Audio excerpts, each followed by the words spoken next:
Transferring money from your Woodforest to your Cash App is pretty easy thing to do. Today I'm going to teach you how you guys can transfer your money from your Woodforest to your Cash App.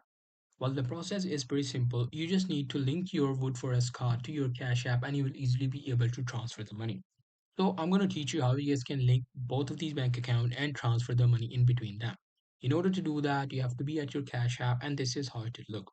Here you have to tap on your money and then add cash.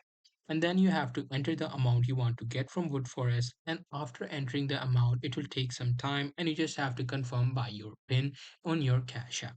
Now, after the confirmation, it will ask you how you would like to deposit your money.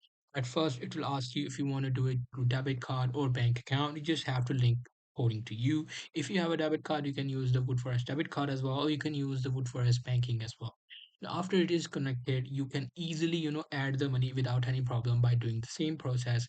So that's pretty much it. That's how you will be able to do it. Hope you guys find this video helpful.